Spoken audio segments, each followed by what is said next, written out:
Mentre vi invitiamo a bere un buon bicchiere di birra, vi presentiamo Anita Ekberg e Fred Buscaglione.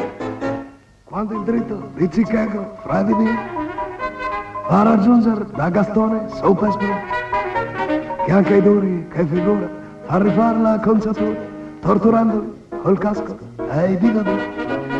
On the rocks.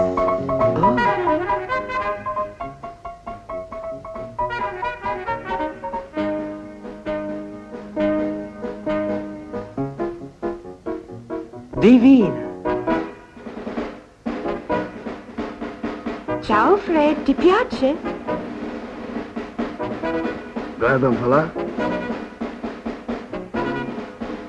Oh no, quello no! Ho detto biondo platino! Oh, no, no, no, no, no! Allegra pupa, glielo faremo rifare.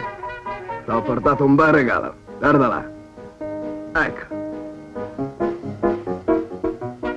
Oh Fred, no! Sei impossibile! Sono sicuro che hai dimenticato la presa per il fuoco. Senti bambola, t'ho viziata, coccolata, latte, burro, centrale elettrica, eccetera, eccetera. Ma cosa vuoi ancora da me? Vogliono medaglie per le Olimpiadi, Fred. Devi nuotare 100 metri in 2 secondi. Troppo facile. Lo so, hai giochi facili. Fammi vedere il solito giochetto per bambini scemi. Guarda un po' là.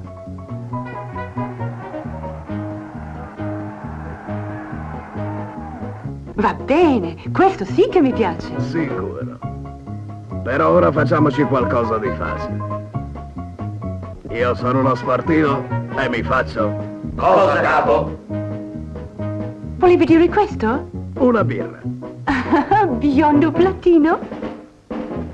Giusto? Giusto. Non solo i più grandi campioni, ma tutti gli sportivi e gli appassionati di sport si ristorano con birra, la bevanda per tutte le stagioni. Ai monti, al mare, in città, soprattutto e dappertutto, birra. Da soli o in compagnia si beve sempre birra, fresca, spumeggiante, genuina.